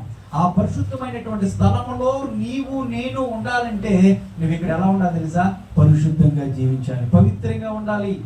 ఆ పవిత్రంగా ఉండటానికి గాను మనందరినీ అక్కడ చేర్చుకోవటానికి గాను ప్రభు ఈ లోకానికి వచ్చినప్పుడు ఒక మాదిరిని చూపించాడు. దేవుని స్తోత్రం కలుగును గాక. నువ్వు సత్క్రియలు చేయాలా? బైబిల్ చదివిస్తుంది, ఒక వ్యక్తి రక్షించబడటానికి విశ్వాసం ఉంటే సరిపోతుంది. ఒక వ్యక్తి రక్షించబడటానికి ప్రభువునందు, క్రీస్తు ప్రభువునందు విశ్వాసం ఉంచితే వారు రక్షించబడినట్టే. మీరు విశ్వాసం చేత, కృప చేత రక్షించబడ్డారు. ఇది మీరు చేసినటువంటి క్రియలు కాదు, ఇది దేవుని వరం అని చెప్పేసి ఎఫెసీ పత్రిక 2:8 ఉంటే, ఒక వ్యక్తి రక్షించబడాలంటే క్రీస్తు ప్రభువుని విశ్వాసం ఉంచితే చాలు. అయితే రక్షించబడిన తర్వాత మనలో ఏముండాలి? సత్క్రియలు ఉండాలి. దేవుని స్తోత్రం కలుగును గాక. రక్షించబడటానికి విశ్వాసం సరిపోతుంది, కానీ రక్షించబడిన తర్వాత నీ క్రియలు మంచిగా ఉండాలి. ఉన్నాయా? ఇదిగో ఆ క్రియలు బాగుండాలని, నీ క్రియలు బాగుండాలే కనుక ఆ క్రియలు ఏ విధంగా ఉండాలి, నువ్వు ఎలా నడుచుకోవాలి, నీ ప్రవర్తన ఏ విధంగా ఉండాలి, నీ ఆలోచన ఏ విధంగా ఉండాలి, నీ జీవన పరిమాణంతో కూడా ఏ విధంగా ఉండాలని ప్రభు చెప్పటం మాత్రమే కాదు, కానీ ఆయన ఈ లోకానికి వచ్చి ఆ రీతిగా నడిచి ఇప్పుడు దేవుడు చెప్తున్నాడు, ఇదిగో నా అడుగు జాడల్లో మీరు నడవాలా, నా అడుగు జాడల్లో నడిచి నన్ను పోలి, నన్ను మాదిరిగా పెట్టుకోండి. అంతేగాని ఎవరిని పడితే వాళ్ళని మాదిరిగా పెట్టుకోమనలా. ఒక రాజకీయవేత్తనో, ఒక సినిమా స్టార్నో, ఒక సెలబ్రిటీ మాదిరిగా పెట్టుకొని బ్రతకమని దేవుడు చెప్పట్లా. ఆయన ఏం చెప్తున్నాడు తెలుసా? నన్ను మాదిరిగా పెట్టుకోండి. ఈ రోజున ఇంతకు ముందు చెప్పినట్లుగానే ప్రియులారా, చాలా మతాలు పుట్టుకొచ్చాయి. చాలా మంది బాబాలు, స్వామీజీలు, నేనే దేవులు అని చెప్పుకున్నటువంటి చాలా మంది ఈ లోకానికి వచ్చారు. వాళ్ళందరూ కూడా చెప్పినటువంటి విషయం ఏంటి తెలుసా? ఇలా బ్రతకాలి, అలా బ్రతకాలి, అలాంటి పని చేయాలి, ఇలాంటి పని చేయాలి, ఇవి చేస్తేనే మీకు పుణ్యం వస్తుందని, ఆ పని ఈ పని ఇలా చేయాలని చెప్పేసి వెళితే దేవుడు మాత్రమే చెప్పటం మాత్రమే కాదు, కానీ నా యేసయ్య ఈ లోకానికి వచ్చి ఆ రీతిగా బ్రతికి చూపించి వెళ్ళాడు. దేవుని స్తోత్రం కలుగును గాక. చెప్పటం వేరు, దాన్ని అనుసరించడం వేరు. యేసయ్య ఒక్కడే దాన్ని అనుసరించి మానవాళ్ళందరికీ కూడా ఆయన మాదిరికరం చూపించి వెళ్ళాడు. ఇంకెవరు చూపించలేదు. ఎవరు చెప్పటం అంటే ఈజీగా చెప్పవచ్చు కదా, చేయటమే కష్టం. చెప్పటం అంటే అందరూ చెప్తారు కదా, ఎవరో చెప్పమంటే చూడు ఎన్నైనా చెప్తారు అన్నట్టు మనం మాట్లాడుతుంటాం. చెప్పడానికి ఎన్నేం చెప్పవచ్చు, కానీ ఆచరణ చాలా కష్టం. ఆచరించడం అనేది చాలా కష్టం. ప్రియులారా, యేసు ప్రభు లోకానికి మొట్టమొదటిగా అపవాది మీద జయాన్ని పొందడానికి, జయాన్ని ఇవ్వటానికి, మానవులందరూ కూడా అపవాది చేతుల్లో నుండి విడిపించడానికి వచ్చాడు అన్నటువంటి మొదటి కారణం అయితే, రెండవదిగా యేసు ప్రభు లోకానికి ఎందుకు వచ్చాడంటే మనందరికీ మాదిరికరంగా ఆయన ఉండటానికి, మాదిరికరమైనటువంటి జీవితాన్ని చూపించి ఆయన వెళ్ళినట్లుగా మనం చూస్తూ ఉన్నప్పుడు, క్రీస్తు అడుగుజాడులో నువ్వు నడుస్తున్నావా? క్రీస్తును పోలి నువ్వు నడుస్తున్నావా? క్రీస్తును అనుసరిస్తున్నావా? ఆయన వెంబడించే వ్యక్తిగా నీ జీవితం ఉందా? క్రీస్తు నమ్మమంటే అందరు నమ్ముతున్నారు. చాలా మంది చెప్తున్నటువంటి మాట ఏంటి తెలుసా? మేము కూడా యేసుప్రభుని నమ్ముకున్నామండి. యేసుప్రభుని నమ్ముకున్నావా అంటే మేము కూడా నమ్ముకున్నామండి. యేసుప్రభు నుంచి అనేక దినాల నుంచి మేము మందిరానికి వెళ్తున్నాం, లేదంటే క్రిస్మస్ రోజున మందిరానికి వెళ్తాం, లేదంటే ఈస్టర్ పండుగ రోజు మేము మందిరానికి వెళ్తా ఉంటామండి, టెంకాయ కొడతాము, కానుకిస్తాం పాస్టర్ గారికి అని చాలా మంది చెప్తా ఉంటారు. అన్యులైనటువంటి వాళ్ళు కూడా నమ్ముకున్నటువంటి వాళ్ళు ఉన్నారు. నమ్మటం వేరు, బైబిల్ చదివిస్తుంది ఏంటి తెలుసా? అనుసరించడం వేరు. నువ్వు అనుసరిస్తున్నావా? దేవుని మాటలకు లోబడి ఆయన చిత్తానుసారంగా, ఆయన ఉద్దేశానుసారంగా నీ జీవితాన్ని ప్రభు చేతిలో పెట్టి వెంబడించేటువంటి వ్యక్తిగా నీ జీవితం ఉందా? ఆయన అనుసరించేటువంటి, ఆయన అడుగుజాడలు నడిచేటువంటి అనుభవం నీలో ఉందా? ఒక పండితుడు చెప్తున్నాడు, యేసు ప్రభును అభ్యసించటం వేరు, ఆయన్ని అనుభవపూర్వకంగా ఆయన్ని తెలుసుకోవటం వేరు. అభ్యసించటం అంటే ఏంటి తెలుసా? వింటా ఉంటారు చాలా మంది, అటు వెళ్తా ఇటు వెళ్తా రకరకాల మనుషులు ఇలాంటి మందిరాల్లో ప్రభుని గురించి ప్రకటిస్తూ ఉన్నప్పుడు, సభల్లో ప్రకటిస్తున్నప్పుడు, రోడ్లు వెళ్తున్నటువంటి వాళ్ళందరూ కూడా యేసు ప్రభు అనేటువంటి మాట వాళ్ళ చెవులు పడుతుంది. కానీ క్రీస్తు ప్రభును వాళ్ళు అనుసరించేటువంటి వారుగా ఉన్నారా? వాళ్ళందరం పక్కన పెట్టేస్తే మరి మీ జీవితం ఎలా ఉంది? క్రీస్తు ప్రభుని అనుసరిస్తా ఉన్నారా? లేఖనాలు ఏవైతే చెప్తా ఉన్నాయో వాటి ప్రకారం మీ నడవడిక, మీ సత్ప్రవర్తన అవన్నీ కూడా జాగ్రత్తగా మీరు క్రీస్తుకి లోబడి వివేకముతో మీరు ప్రవర్తిస్తూ ఉన్నారా? పరలోక రాజ్యంలోకి వెళ్తామంటే ఆశామాష విషయం కాదు. ఇక్కడ కూర్చున్నటువంటి వాళ్ళు చాలా మంది వృద్ధాప్యంలో ఉన్నటువంటి వాళ్ళు ఉన్నారు. ఒక 70 సంవత్సరాలు 60 సంవత్సరాలకు పైబడినటువంటి వాళ్ళందరినీ కూడా ఉద్దేశించి చెప్తున్నటువంటి మాట ఏంటి తెలుసా? మీరు మరణానికి చాలా చేరువుగా ఉన్నారు. వయసును బట్టి మనం మాట్లాడుకుంటే మీరు మరణానికి చేరువుగా ఉన్నారు. అలాంటప్పుడు పరలోక రాజ్యంలో నేను ఉండాలి అనుకున్నప్పుడు మీ ప్రవర్తన ఎలా ఉంది? క్రీస్తు ప్రభువు చెప్పినటువంటి ఆ మాటల్ని అనుసరించుకుంటా మీ జీవితాలు కొనసాగిస్తా ఉన్నారు, లేదంటే ఎక్కడైనా తప్పిపోయారా పరిశీలించుకోవాలి. ఈ రోజున, ఈ క్రిస్మస్ రోజున ప్రభు చెప్తున్నటువంటి మాట, నీ జీవితం నన్ను అనుసరించేటువంటి వాడుగా ఉన్నావా? నన్ను వెంబడిస్తున్నావా? నువ్వు నన్ను అనుకరిస్తున్నావా? లేదంటే ఏదో నామకార్థంగా ఆచారపరంగా క్రిస్మస్ వచ్చింది, దేవుని సన్నిధిలోకి వెళ్ళి కాసేపు కూర్చొని వెళ్దాం అన్నట్టుగా వచ్చారా? ప్రభు అడుగుతా ఉన్నాడు. ఆయన అనుసరించేటువంటి వ్యక్తులుగా మనం ఉండాలి. మూడో మాట కూడా చెప్తాను. మూడోది, యేసు ప్రభు లోకానికి ఎందుకు వచ్చాడు? లోకసువార్త 19:10 ఉంటుంది. లోకసువార్త 19:10 కూడా, నశించిపోయిన వారిని వెతకి రక్షించడానికి మనిషి కుమారుడు ఈ లోకానికి వచ్చాడు. దేవునికి స్తోత్రం చెప్పండి గట్టిగా, హల్లెలూయా. నశించిపోయినటువంటి వారిని వెతక రక్షించడానికి క్రీస్తు ప్రభు ఈ లోకానికి వచ్చాడు. ఎక్కడ నశించిపోయామో నేను ప్రారంభంలో చెప్పాను. మొట్టమొదటి ఆదిలోనే తప్పిపోయి ఎటో వెళ్ళిపోయాడు. అంటే ఎటు వెళ్ళిపోయాడు? దేవునికి దూరం అయిపోయాడు, పాపంలో పడిపోయాడు, దేవుడు స్వరాన్ని వినలేనటువంటి పరిస్థితి వచ్చేసింది. దేవుడితో కనెక్షన్ తెంపేసుకొని దూరం అయిపోయి నిత్య నరకానికి వెళ్తున్నటువంటి మానవుణ్ణి రక్షించడానికి దేవుడు వెతుక్కుంటూ ఈ లోకానికి వచ్చాడు. దేవుని స్తోత్రం కలుగును గాక. ఒక తప్పిపోయినటువంటి వారిని మనం ఎలా ఎదుగుతాం? తప్పిపోయినటువంటి ఒక నాణ్యాన్ని ఆవిడ ఎలా ఎతికిందని బైబిల్లో ఉంటుంది. లోకసువార్త 15 అవన్నీ కూడా ఉంటాయి. తప్పిపోయినటువంటి గొర్రెని వెతికినట్లుగా తప్పిపోయినటువంటి నాణ్యాన్ని ఏ విధంగా అయితే శ్రద్ధగా వెతికారో, ఆ విధంగా తప్పిపోయిన కుమారుడు ఏ విధంగా బుద్ధి తెచ్చుకొని తండ్రి దగ్గరికి వచ్చాడో, తప్పిపోయినటువంటి వారిని దేవుడు వెతుక్కుంటూ ఈ లోకానికి వచ్చాడు. అందులో ఏం కనపడుతుంది తెలుసా? ఆయన నాశనం అయిపోతున్నటువంటి సర్వమానవుని వెతుక్కుంటూ ఈ లోకానికి వచ్చాడు అన్నటువంటి మాట మనం ఈజీగా చెప్పుకోవచ్చేమో, కానీ అందులో ఏం కనపడుతుందంటే అందులో ప్రేమ కనపడతా ఉంది. ఏం కనపడుతుంది? క్రీస్తు ప్రభు యొక్క ప్రేమ కనపడతా ఉంది. నిస్వార్థమైనటువంటి ప్రేమ. ఏ మంచి లేనటువంటి మన జీవితాలని ఏ కోస కూడా ఇదిగోనండి దీన్ని బట్టి అయినా సరే అని చెప్పుకోవటానికి కూడా ఏ మంచి లేదే. అంత చెడుతనంతో నిండిపోయామే, మన ఆలోచనలు తప్పిపోయాయి, మన ప్రవర్తన తప్పిపోయాము. ఎక్కడ చూసిన వ్యభిచారం, ఎక్కడ చూసిన దొంగతనం, ఎక్కడ చూసిన మోసం, ఎక్కడ చూసిన అబద్ధాలు, ఎటు చూసినా కానీ దేవునికి విరోధంగా మనం చేస్తున్నటువంటి క్రియలు అన్నీ కూడా ఎలా ఉన్నాయి? పాపంతో ఉన్నప్పుడు ఏ మంచి లేనటువంటి మనల్ని దేవుడు తన ప్రేమను చూపించి ఇక్కడ మాట అండర్లైన్ చేసుకోండి. మనం ప్రేమించామని యేసు ప్రభు లోకానికి రాలేదండి, ఆయన మనల్ని ప్రేమించాడు కాబట్టి ఈ లోకానికి వచ్చాడు. దేవుని స్తోత్రం చెప్పండి. మన ప్రేమ బదులాశించేటువంటి ప్రేమ. మానవుడి ప్రేమ స్వార్థపూరితమైనటువంటి ప్రేమ. నువ్వు అది ఇస్తే నేను ప్రేమిస్తా, ఇది ఇస్తే ప్రేమిస్తా, నీలో అది ఉంది కాబట్టి నేను ప్రేమిస్తా, నీకు ఆస్తుపాస్తులు ఉన్నాయి కాబట్టి నీకు ప్రేమిస్తాను, నీకు చదువు ఉంది, బంగ్లాలు ఉన్నాయి, ఉద్యోగాలు ఉన్నాయి కాబట్టి నువ్వంటే నాకు ఇష్టం కాబట్టి నేను ప్రేమిస్తున్నాను అని మనందరం చెప్పగలమేమో. కానీ ఇవన్నీ ఆశించి ఒక వ్యక్తి మరొక వ్యక్తిని ప్రేమిస్తాడు. ఇది లోక సంబంధమైనటువంటి ప్రేమ. కానీ నా యేసయ్య ఆ ప్రేమను చూపించలా. యేసు ప్రభు యొక్క ప్రేమ ఏంటి తెలుసా? మనలో ఏ మంచి లేనప్పటికీ కూడా మనుషులు ఒకవేళ మనం అసహించుకోవచ్చేమో, వీడి బ్రతికేంట్రా, ఏం చూసి వీళ్ళకి ఫలాది చేయాలి, ఏం చూసి వీళ్ళకి న్యాయం చేయాలి, ఏం చూసి వీళ్ళకి మంచి చేయాలని మానవులకు ఆలోచన ఆ విధంగా ఉంటాయేమో. కానీ నా యేసయ్య ఏమీ ఆలోచించాల. అవన్నీ ఆలోచిస్తే యేసయ్య మన కోసం ఈ లోకానికి రావాల్సినటువంటి అవసరతే లేదు. ఆయన ప్రేమ వెళ్ళలేనటువంటి ప్రేమ. ఆ ప్రేమను రుజువు చేయటానికి, ఆ ప్రేమను మానవుల పట్ల మనందరి పట్ల వ్యక్తపరచడానికి, రుజువు చేయటానికి ఈ లోకానికి వచ్చి సిలువలో తన ప్రాణాన్ని పెట్టేసి నశించిపోయినటువంటి వారందరూ కూడా వెతక రక్షించడానికి యేసయ్య ఈ లోకానికి వచ్చి తన ప్రాణాన్ని పెట్టి సిలువలో 2 చేతులు చాపి, నీ పట్ల నాకున్నట్టు ప్రేమ ఏంటో తెలుసా?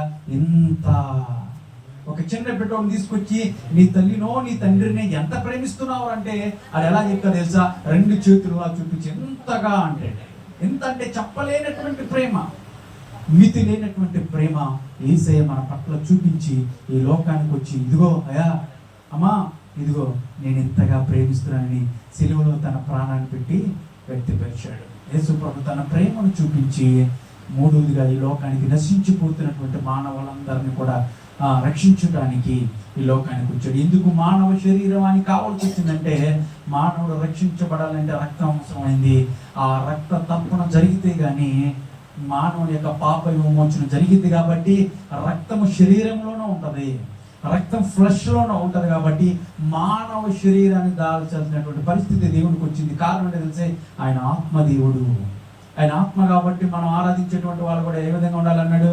ఆత్మతో శక్తితో ఆరాధించాలని ప్రభు చెప్పినప్పుడు, ఆత్మలో నివసించేటువంటి దేవుడు మానవాళిగా రక్త మాంసంలో ధరించుకొని లోకానికి రావాల్సినటువంటి పరిస్థితి ఎందుకు వచ్చింది తెలుసా? పరిశుద్ధమైనటువంటి రక్తం మాత్రమే మానవుని యొక్క పాపం నుంచి విడిపించేది. కాబట్టి ఆయన పవిత్రుడైనటువంటి వాడు కావాలి. మానవుని యొక్క రక్తము పాపముతో నిండిపోయింది. లోకములో ఎవరిని చూసినప్పటికీ కూడా మేమే దేవులమని చెప్పుకున్నటువంటి వాళ్ళు చాలా మంది, కొన్ని కోట్ల మంది, లక్షల మంది ఈ రోజున మాట్లాడుతున్నారు. కానీ వారిలో ఎక్కడో ఒక చోట పాపం వారిని పడేసినట్లుగా మనం చూస్తున్నాం. ఎక్కడో ఒక చోట ఒక పాపాన్ని అంటించుకున్నట్టుగా మనం చూస్తా ఉన్నాము. ఏ ఒక్కరు కూడా పవిత్రులుగా లేరు, ఏ ఒక్కరు కూడా పరిశుద్ధత లేరు. ఆ రక్తము ఒక మానవాని యొక్క పాపాన్ని విమోచించలేదు. కాబట్టి ఒక మానవుడి రక్తం ఒక మానవుడి యొక్క పాపాన్ని కడగలేదు. కాబట్టి పవిత్రమైనటువంటి రక్తము, పరిశుద్ధమైనటువంటి రక్తము, పాపము లేనటువంటి రక్తం కావాలి. కాబట్టి అది భగవంతుడిదై ఉంటది. కాబట్టి ఆ పుణ్య దాన బలి యాగముగా యేసయ్య ఈ లోకానికి మానవుడిగా రావాల్సినటువంటి పరిస్థితి వచ్చింది. దేవుని స్తోత్రం కలుగును గాక. యేసయ్య రక్తం కావాలి. రక్తదానం ప్రాణదానం అంటారు. ఒక వ్యక్తి చేసినటువంటి పాపం వల్ల ప్రాణం పోయింది, మరలా తిరిగి ప్రాణం పెడితేనే ఒక వ్యక్తిలో జీవం వస్తుంది. కాబట్టి ఆ ప్రాణం ఎక్కడ ఉందంటే మానవుడి శరీరంలో రక్తంలో ఉంది. రక్తదానం ప్రాణదానం అని చెప్తా ఉంటాము. ఆ రక్తాన్ని ఇవ్వటానికి యేసుప్రభు లోకానికి అరుదించాడు. మూడవది, యేసుప్రభు ఎందుకు వచ్చాడు ఈ లోకానికి అంటే, నశించిపోయినటువంటి మానవులందరినీ కూడా రక్షించడానికి ఈ లోకానికి వచ్చాడు. యేసుప్రభు పుట్టినప్పుడు మీరందరికీ తెలుసు, చాలాసార్లు విన్నారు. యేసుప్రభు పుట్టినప్పుడు మానవుడికి ఈ లోకానికి వచ్చినప్పుడు ఎవరు చెప్తే మానవుడికి తెలిసిద్ది? ఎవరు చెప్తే యేసు ప్రభు రక్షకుడు ఈ లోకానికి లోక రక్షకుడుగా వచ్చాడని ఎవరు చెప్తే లోకానికి ఎవరు చెప్తే తెలిసింది అంటే ఆయనే చెప్పాలి. దేవుని స్తోత్రం కలుగును గాక. ఆయన చెప్పకపోతే మానవుడికి తెలియదు. లోక రక్షకుడు పుట్టాడనేటువంటి సంఘటన లోకానికి ఒక శుభవార్తగా కనపడుతున్నప్పుడు మానవాళ్ళందరూ కూడా శాంతి లేక, సమాధానం లేక, అశాంతితో, అసమాధానముతో బ్రతుకుతా ఉన్నప్పుడు, చీకటిలో బ్రతుకుతున్నటువంటి మానవుని ఉద్దేశించి యేసుప్రభు లోకానికి వచ్చినప్పుడు తన్ను తాను గురించి ప్రత్యక్షపరచుకోవటానికి, ఆయన చెప్పకపోతే ఏ మానవుడికి తెలియదు కాబట్టి ఆయనే వ్యక్తపరిచాడు. మొట్టమొదటిగా గొర్రెల కాపర్లకి కనపడ్డాడు. గొర్రెల కాపర్లకి దేవదూత ద్వారా ఆయన ఏం చేశాడు? సందేశాన్ని చెప్పాడు. అంటే చదువులైనటువంటి పామరులకు మొట్టమొదటిగా తన సందేశాన్ని చెప్పాడు.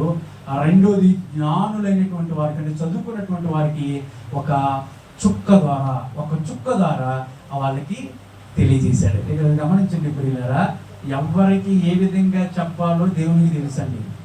ఎవరికి ఏ విధంగా చెప్తే అర్థమవుతుందో, ఏ రీతిలో చెప్తే దేవుడికి తెలుసు. అందుకనే తన స్టాండర్డ్ని తగ్గించుకొని చెప్పాడు. తన స్టాండర్డ్లో చెప్పాలంటే ఎవరికి అర్థం అవ్వదు. తన స్టాండర్డ్లోనే చెప్తే శిష్యులు కూడా అర్థం అవ్వదని మన స్టాండర్డ్లో ఆయన తెలియజేశాడు. అన్ని కూడా ఉపమాన రీతిలో ఎందుకు చెప్పాడు తెలుసా?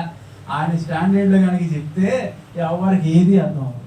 అందుకని మనకు అర్థమయ్యే రీతిలో ప్రభు ఈ లోకానికి వచ్చినప్పుడు ప్రతిదీ కూడా ఆయన తెలియజేశాడు. ఆయన లోక రక్షకుడు ఈ లోకానికి వచ్చినప్పుడు చదువు లేనటువంటి వారికి ఏ విధంగా చెప్తే అర్థమవుతుంది అని ప్రభు దూత ద్వారా గొర్రెల కాపర్లకి, చదువు లేనటువంటి పామర్లకి లోక రక్షణ గురించి ఆయన చెప్పినట్టుగా మనం చూస్తూ ఉన్నాము. రెండోది ఎవరికి చెప్పాడు తెలుసా? చదువుకున్నటువంటి వారికి ఏ విధంగా చెప్తే అర్థమవుతుందో ఆ విధంగా ఒక చుక్క ద్వారా జ్ఞానులకు సందేశాన్ని ఆయన చెప్పినట్టుగా మనం చూస్తూ ఉన్నాం. జ్ఞానులు, గొర్రెల కాపరులు దేవుని మాటకు లోబడి పశువుల పాకలో బెత్లెహేములో పుట్టినటువంటి ఒక తొట్టులో ఉన్నటువంటి పశువుల తొట్టులో పరుండ చేయబడినటువంటి బాలుడైనటువంటి యేసు ప్రభుని చూసి పరవశించిపోయి ఆయన్ని ఆరాధించారు, స్తుతించి వెళ్ళిపోయారు. అంటే దేవుని మాటకి లోబడినట్లు మనము గొర్రెల కాపుని చూసినప్పుడు జ్ఞానులు కూడా దేవుని మాటకి విలువిచ్చి దేవుని మాటకి లోబడి వాళ్ళు కూడా బెత్లెహేములోకి వచ్చారు. ఈ జ్ఞానులు వస్తున్నప్పుడు అక్కడ హేరోదు రాజుకి వర్తమానం అందిందా అంటే అందింది. అందరికి రాజులు సైతం వర్తమానం అందిందా? అందింది. జ్ఞానులు వెళ్ళారు, హేరోదుకు చెప్పారు, అయ్యా యూదులకు రాజుగా పుట్టిన వాడు ఎక్కడ? చూశాడు, పరీక్షించాడు. ఇప్పుడు యేసు ప్రభు వచ్చాడు లోక రక్షకుడిగా అన్నప్పుడు అందరూ ఆయన స్తుతిస్తూ ఉంటుంటే, అందరూ ఆయన ఆరాధిస్తూ ఉంటుంటే, సంతోష సంబరాలతో ఆయన ఆరాధిస్తూ ఉంటుంటే, ఆ సంతోషంతో ఆరాధించాల్సినటువంటి హేరోదు దేవుని చంపటానికి చూశాడండి బైబిల్లో. ఈ రోజుల్లో కూడా చాలా మంది ఆ విధంగానే ఉన్నారు. యేసు ప్రభుని గురించి ప్రకటిస్తూ ఉంటుంటే, లోక రక్షకుడు వచ్చాడనేటువంటి వార్త వాళ్ళ హృదయంలో తీసుకొని సంతోషపడాల్సినటువంటి మానవుడు ఆ సంతోషాన్ని పక్కన పెట్టేసి దేవునికి విరోధంగా యేసు ప్రభును మరలా మరలా చంపాలనేటువంటి ఆలోచనలో ఈ రోజు చాలా మంది ఉన్నారు. ఏ రోజు చేసినటువంటి పనులే ఈ రోజు జరుగుతున్నాయి. అప్పుడు జరుగుతున్న పనులే, అప్పుడు జరిగినటువంటి ఆలోచనలో ఈ రోజు కూడా చాలా మంది చేస్తున్నారు. క్రీస్తు ప్రభుకి విరోధముగా నిలబడి చాలా మంది యేసు ప్రభుని హింసించాలని, యేసు ప్రభు మీద బురద చల్లనేటువంటి ప్రయత్నాలు చాలా జరుగుతూ ఉన్నాయి. మీరు చూస్తూ ఉన్నప్పుడు ఏ రోజు అదే చేశారు. అరే లోకరక్షకుడు పుట్టాడంట, యూదులకు రాజుగా పుట్టాడంట, పదండ్రా మనం కూడా ఆరాధిస్తాం, మేము కూడా వస్తాం పదండ్రా అని చెప్పేసి జ్ఞానులను అనుసరించాల్సినటువంటి ఏ రోజు యేసు ప్రభుని కపట ఆలోచనతో ఆయన చంపటానికి కుట్ర పడినట్లుగా మనం చూస్తూ ఉన్నాం. అంటే ఏ రోజు ఆలకించలేదు. రెండోది ఏంటి తెలుసా? రెండోది పశువుల పాక దగ్గరకు వచ్చినప్పుడు, ఒక సత్రములో యేసు ప్రభు పుట్టినప్పుడు అందరూ వస్తున్నారు, రోజు వస్తున్నారు. పొద్దు నుంచి సాయంత్రం వరకు వచ్చి యేసు ప్రభుని ఆరాధిస్తున్నారు. దేవదూతలు ఉన్నారు, గొర్రెల కాపులు వచ్చారు, జ్ఞానులు వచ్చారు. అనేక మంది ఆ పశువుల పాకలోకి, సత్రంలోకి వచ్చి ఒక సందడిగా ఆయన ఆరాధించుకుంటా వెళ్తా ఉంటే, సత్రపు యజమాని, పిల్లరా గమనించండి, సత్రపు యజమాని ఎక్కడ ఉన్నాడు తెలుసా? ఆ గుమ్మంలోనే ఉన్నాడు. సత్రపు యజమాని గుమ్మంలో ఉన్నాడు, కానీ సత్రంలోకి వచ్చి యేసు ప్రభుని చూశాడా? చూడలా. సత్రపు యజమాని అక్కడే ఉన్నాడు, జరుగుతున్నటువంటి సంఘటన అంతా చూస్తూ ఉన్నాడు. ఏందిరా ఇంత జనాభాలు వస్తున్నారు, ఏంటి కారణము? ఏదో ఒక కారణ జన్ముడు జన్మించుంటాడు, అయా ఏంటి అని తెలుసుకొని ప్రభు దగ్గరకు వచ్చి ఆయన స్తుతించాల్సినటువంటి సత్రపు యజమాని ఆ గుమ్మంలో కూర్చొని చుట్టగాల్చుకుంటా ఉండొచ్చేమో. బహుశా అక్కడ ఉన్నటువంటి వాళ్ళందరూ వచ్చేసి, బాబు ఈ సత్రములో ఒక లోకరక్షకుడు పుట్టాడంట, యూదులకు రాజుగా పుట్టాడంట అని చెప్తే, ఏమో బాబు నాకు తెలీదు, ఎంతో మంది వస్తూ ఉన్నారు పొద్దున్న నుండి సాయంత్రం వరకు, ఆ లోపలికి వస్తున్నారు, అంతకుమించి నాకు తెలియదు అని చెప్పేసి అన్నోళ్ళు వచ్చేమో. ఆ సత్రపు యజమాని ఎవరికి సాదృశ్యంగా కనపడుతూ ఉన్నాడు తెలుసా? యేసు ప్రభువుని గురించి ప్రకటిస్తా ఉన్నప్పుడు తెలుసుకొని కూడా యేసు ప్రభుని తన సొంత రక్షకుడిగా స్వీకరించలేనటువంటి మనుషులకు సాదృశ్యంగా కనపడుతున్నారు. ఏంటన్నారు? యేసు ప్రభుని గురించి వింటా ఉన్నారు. పెద్ద పెద్ద సభలు, చాలా మంది యేసు ప్రభు గురించి చాలా మంది దైవజనులు నిలబడి మైకులతో చెవులు కోసిన మేకలాగా లోకరక్షకుడు పుట్టాడు, నీ పాపాన్ని తీసివేయడానికి యేసు ప్రభు వచ్చాడు, ఆయన రక్తాన్ని చిందించాడు, ఆయన శిలువ మరణం పొందాడు, ఆయన తిరిగి లేచాడని చెప్పేసి, ఆయన సజీవుడు, జీవం గల దేవుడు అని చెప్పేసి, ఆయన నిన్ను నిత్య జీవాన్ని ఇవ్వడానికి యేసయ్య వచ్చాడని చెప్పేసి ప్రకటిస్తూ ఉంటుంటే, చాలా మంది సత్రపు యజమానులాగే ఆ సత్రం బయట నిలబడి ఉన్నారు. అంటే దేవునికి దూరంగా దేవుని మందిరం బయట నిలబడి వింటున్నారు, కానీ దేవుని సన్నిధికి రాలేనటువంటి పరిస్థితి. సత్రపు యజమాని అంగీకరించలేనటువంటి పరిస్థితి. కొంతమంది దేవునికి విరోధముగా నిలబడితే, కొంతమంది విని కూడా దేవుని స్వీకరించలేనటువంటి పరిస్థితి ఈ రోజు ఉన్నప్పుడు, ప్రియులారా, ఈ క్రిస్మస్ రోజున కూర్చున్నటువంటి మీ అందరూ కూడా క్రీస్తు ప్రభుని మీ హృదయంలోకి ఆహ్వానించుకున్నారా? నేను ముగించేస్తా ఉన్నాను. యేసు ప్రభు ఈ లోకానికి లోక రక్షకుడిగా వచ్చాడనేటువంటి వాస్తవం అయితే, యెరూషలేములో బెత్లెహేములో ఆయన పశువుల పాకలో పుట్టాడనేటువంటి వాస్తవం అయితే, అది నిజమైనటువంటి క్రిస్మస్ అని చెప్పేసి మనం అందరం సంవత్సరాల తరబడి, ఏళ్ల తరబడి ఆయన్ని పూజిస్తూ ఉన్నప్పుడు, ఆరాధిస్తున్నప్పుడు, ఒకవేళ బహుశా ఇది ఆచారపరమైనటువంటి ఆరాధన అవుతుందా? లేదంటే నీ నిజ జీవితంలో ఒక ప్రభువుని ఆహ్వానించుకొని, నా యేసయ్య నా కొరకు ఈ లోకానికి వచ్చాడు అనేటువంటి ఆ వార్తను, ఆయన వాక్యాన్ని, ఆదిలో ఉన్నటువంటి ఆ వాక్యము శరీరధారి ఈ లోకానికి వచ్చినప్పుడు ఆ వాక్యాన్ని నీ హృదయంలోకి ఆహ్వానించి, ఆయన మాటకు లోబడి నువ్వు ప్రభువుని నీ హృదయంలోకి ఆహ్వానించుకొని నిజమైనటువంటి క్రిస్మస్ని ఆరాధిస్తా ఉన్నావా? ఎలాంటి ఆరాధన చేస్తున్నావు? ఎలాంటి క్రిస్మస్ నువ్వు జరుపుకుంటా ఉన్నావు? ఆచారపరమైనటువంటి సాంప్రదాయకమైనటువంటి క్రిస్మస్ జరుపుకుంటున్నావా? లేదంటే ప్రభుని నీ హృదయంలో ఆహ్వానించుకొని నిజమైనటువంటి క్రిస్మస్? నేను చెప్పాను ప్రారంభంలోని, క్రిస్మస్ అంటే క్రిస్టోస్ మాస్ అని చెప్పాను, అంటే క్రీస్తును ఆరాధించడం అని చెప్పాను. నిజమైనటువంటి ఆరాధన ఎప్పుడు చేస్తావు తెలుసా? నీ హృదయంలో ప్రభు ఉన్నప్పుడు ఆరాధన చేస్తావు. దేవుని స్తోత్రం కలుగును గాక. అలాంటి ఆరాధన ఈ క్రిస్మస్ రోజున ప్రతి ఒక్కరు ఆరాధించాలని ప్రభు మిమ్మల్ని ఉద్దేశించి ఆయన వర్తమానాన్ని చెప్పినట్లుగా ఈ రోజున చూస్తూ ఉన్నాం. యేసు ప్రభు లోకానికి ఎందుకు వచ్చాడు అన్న మాటని మనం పరిచయించినప్పుడు అనేకమైనటువంటి సంఘటనలు బైబిల్లో ఉన్నాయి. కానీ మొట్టమొదటి సంఘటన ఏంటో తెలుసా? మనం చెప్పుకున్నాం. మొట్టమొదటి ఎందుకు వచ్చాడని చెప్పాను నేను. యేసు ప్రభు లోకానికి ఎందుకు వచ్చాడని చెప్పా? చెప్పండి, ఎలాంటి చెప్పండి. యేసు ప్రభు లోకానికి ఎందుకు వచ్చాడంటే అపవాది మీద జయాన్ని ఇచ్చి, అపవాది చేతుల్లో నుండి మనందరిని విడిపించి గొప్ప జై జీవితాన్ని మనకు ప్రసాదించడానికి ఆయన ఈ లోకానికి వచ్చాడు. రెండోది, ఆయన రాక గల కారణం ఏంటో తెలుసా? ఒక మాదిరికరమైనటువంటి జీవితాన్ని ప్రతి ఒక్కరు చూపించి, ఇదిగో నన్ను పోలి నువ్వు నడుచుకుంటేనే పరలోక రాజ్యంలో నిత్యత్వం ఉంటామని ఒక మాదిరికర జీవితాన్ని, అంటే మాట చెప్పడం మాత్రమే కాదు కానీ ఆ విధంగా ప్రభు నడిచి మనకు చూపించి వెళ్ళడానికి ఈ లోకానికి వచ్చినట్లుగా మనం చూస్తా ఉన్నాం. మూడవది, నశించిపోతున్నటువంటి మానవాళ్ళందరినీ కూడా వెతికి రక్షించడానికి ఈ లోకానికి వచ్చాము. అయితే ఈ మూడు తెలుసుకున్నటువంటి నీవు ఏ రోజులాగా ప్రభుని పక్కన పెట్టేసి ఆయన మీద ఇంకా తిరుగుబాటు చేశాను. అంటే తిరుగుబాటు అంటే ఏంటి తెలుసా? నువ్వు చేస్తున్నటువంటి పాప క్రియలు వదిలిపెట్టుకోకుండా, నువ్వు చేస్తున్నటువంటి చెడ్డ పనులు వదిలిపెట్టుకోకుండా చెడును లోపలే ఉంచుకొని ఇంకా ప్రభువుకి విరోధంగా నిలబడితే అది క్రిస్మస్ అవ్వదు. రెండోది, సత్తపు యజమానిలాగా బయట ఉండి ఈ చెవితో వదిలిపెట్టి వెళ్ళిపోతే బయటికి వెళ్ళిన తర్వాత అది కూడా నిజమైనటువంటి క్రిస్మస్ అవ్వదు. క్రీస్తు ప్రభుని హృదయంలోకి ఆహ్వానించుకున్నప్పుడే మరి ప్రభుని ఆహ్వానించావు. వాక్యం చెప్తా ఉంది, హృదయం అనే తలుపు వద్ద ఆయన నిలబడి ఏం చేస్తాడంటే, హృదయం అనే తలుపు వద్ద ఆయన నిలబడి ఆయన తట్టుతా ఉన్నాడు. అమ్మా, చెల్లి, తమ్ముడు, అన్నయ్య, ఆయన సహోదరులు అంటే మనందరం కూడా ఒప్పుకున్నాడు. దేవాతి దేవుడే, మీరందరూ సహోదరు, ఎక్కడ సిగ్గుపడ్డా ఆయన నా సహోదరు అని చెప్పాడు. ఒకసారి ప్రభు చెప్తా ఉన్నాడు, ఈ క్రిస్మస్ రోజున హృదయం అనే తలుపు వద్ద నిలబడి, తమ్ముడు, చెల్లి, అమ్మా, నువ్వు తీస్తే నేను లోపలికి వస్తాను. ఎందుకు తీయమన్నాడు తెలుసా దేవుడు? హృదయం అనేటువంటి ద్వారానికి గడి లోపల ఉంటుంది. మన ఇంటికి ఉన్నటువంటి తలుపులకి గడి బయట ఉంటుంది, కానీ హృదయం అనేటువంటి ఈ యొక్క ద్వారానికి, ఆ తలుపుకి గడి లోపల ఉంటుంది. చాలా మంది గడి లోపల పెట్టేసుకొని ప్రభువుని ఆరాధిస్తూ ఉన్నారు. చాలా మంది గడి లోపల పెట్టేసుకొని ప్రభువుకి స్థలం ఇవ్వకోకుండా క్రిస్మస్ జరుపుకుంటా ఉన్నారు. ప్రభువుకి స్థలం ఇవ్వకోకుండా లోపల గడి పెట్టేసుకొని ప్రభు నా హృదయంలోకి రాయా అని చెప్పేసి చాలా మంది ప్రార్థన చేస్తా ఉన్నారు. కానీ ప్రభు ఇంకా తడతానన్నాడు, నువ్వు తీస్తే నీ లోపలికి వస్తావు. అయ్యా, నేను ఇంకా మారలా, నాలో చాలా చెత్త ఉంది, చాలా చెడు ఉంది, చాలా దుర్మార్గత ఉంది. అయ్యా, అన్నీ మార్చుకొని వస్తా. నేను ఒక అబ్బాయిని ప్రేమించాను, లేదంటే ఒక అమ్మాయిని ప్రేమించాను, అవి చూసుకొని వస్తా. లేదా నేను ఇంకా తాగుతా ఉన్నాను, లోకంలో పడి చెడు తిరుగుతా ఉన్నాను, అవన్నీ వదిలిపెట్టి నాకు వస్తానయ్యా. ఇంకా చాలా టైం ఉంది, అప్పుడు వస్తాను నీ సన్నిధిలోకి, అప్పుడు నేను నా హృదయంలో ఉన్నటువంటి డోర్ని ఓపెన్ చేస్తా, అప్పుడు దిగండి అని చాలా మంది అందరూ కూడా ఇదే ఆలోచన చేస్తా ఉంటే ప్రభు చెప్తా ఉన్నాడు, ఆ చెత్త ఉన్న పర్వాల ప్రీచర్ని, ఆ చెత్త, ఆ కుళ్ళు, ఏది ఉన్నా కానీ నువ్వు హృదయంలో నన్ను ఆహ్వానిస్తే నేనేం చేస్తాను తెలుసా? నేను కడిగేస్తా. నువ్వు ఎప్పుడు విడిచిపెట్టి రాలేవు, నీ వల్ల కాదది. ఎప్పుడు నీ త్రాగుబోతుతనాన్ని నువ్వు వదిలిపెట్టలేవు. నువ్వు చేసేటువంటి అక్రమమైనటువంటి ఆ మార్గాల్లో ఏవైతే చేస్తావో అవన్నీ విడిచిపెట్టి నన్ను నా దగ్గరికి రావటం నీకు అసాధ్యం, ఎప్పటికీ అవ్వదు. అది నువ్వు చేయాల్సింది ఏంటో తెలుసా?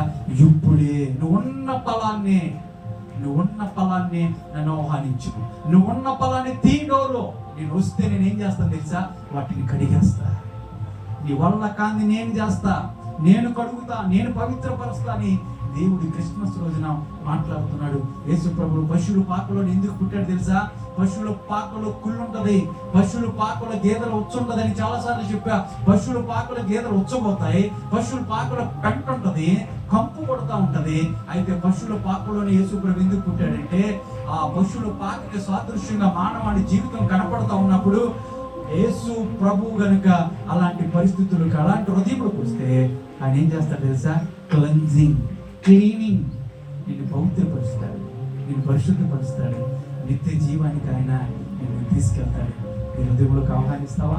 నీ హృదయంలో ఆరాధిస్తావా? ఈ క్రిస్మస్ రోజున ఆరాధించడానికి ప్రభు సన్నిధిలోకి వచ్చావు, మంచిదే. కానీ ప్రభుకి స్థానం ఉందా? నీ జీవితంలో స్థానం ఇచ్చావా? నీ హృదయంలో స్థానం ఇచ్చావా? ఒకవేళ ఇవ్వకపోతే ఈ క్రిస్మస్ రోజైనా సరే ప్రభుకి స్థానం ఇవ్వమా ప్రార్థన చేసుకుంది. కళ్ళు మూసుకొని ప్రార్థన చేసుకున్నాం. ప్రతి ఒక్కరు కూడా ప్రభు అడుగుదాం, ప్రభా నా హృదయంలోకి రాయ్యా, నా హృదయంలో జన్మించాయా, నా హృదయంలో పుట్టాయా ప్రభా, ఇప్పుడు వరకు నీకు స్థానం ఇవ్వలేదు ప్రభా. ఇదిగో క్రిస్మస్ రోజు నిన్ను ఆరాధించడానికి, అయా నిన్ను మహింపరచడానికి నీ యొక్క స్థలంలోకి నేను వచ్చాను ప్రభా, నేను చేరుకున్నాను ప్రభా. నీ కన్ను దృష్టి నా పై నుంచి నాయన, నా హృదయంలోకి ప్రభా రా నాయన అని ప్రతి ఒక్కరు కూడా మీ నోటిని తెరిచి చిన్న ప్రార్థన చేసుకోండి. పరిశుద్ధుడా, ప్రేమ గల దేవా, నీ బంగారమైన పాదములకు పరిశుద్ధమైన నామమును నీకు వందనాలు చెల్లిస్తాను తండ్రి. ఈ క్రిస్మస్ ఆరాధన ప్రభా ప్రారంభం నుంచి ఇప్పటి వరకు ప్రభు మీరు అధ్యక్షత ఉంచి నడిపించినందుకే నీకు వందనాలు చెల్లిస్తాను. నిన్న వాక్యాన్ని ప్రభా ప్రతి ఒక్కరు కూడా ఆయన వాళ్ళ జీవితంలోకి ప్రభా అన్వయించుకొని నీకు లోబడి ప్రభా వాళ్ళ హృదయాల్లోకి నేను ఆహ్వానించుకొని నిజమైనటువంటి క్రిస్మస్ను వాళ్ళు సంతరించుకోవడానికి, నిజమైనటువంటి క్రిస్మస్ యొక్క అర్థాన్ని తెలుసుకొని ప్రభా సంతోషముతో ఆ రోజున గొల్లలో ఎంతో పరవశులైపోయారంట నాయన. జ్ఞానులను చూసి ప్రభా ఇదిగో నేను ఎంతో ఆనందపడి ప్రభా మనసారా ఆరాధించి బహుమానాలు ఇచ్చారు, కానుకలు ఇచ్చారు నాయన. వాళ్ళ జీవితాన్ని సమర్పించుకొని అయ్యా వెళ్ళారు ప్రభా. అట్టి కృప బిడ్డలందరికీ దయచేయమని, నిజమైనటువంటి ఆరాధన ప్రతి ఒక్కరు జరుపుకోవడానికి కృపను అనుగ్రహించమని, ప్రతి ఒక్కరిని జ్ఞాపకం చేసుకోమని యేసు నామములో అడిగి వేడుకుంటున్నాను తండ్రి. ఆమేన్.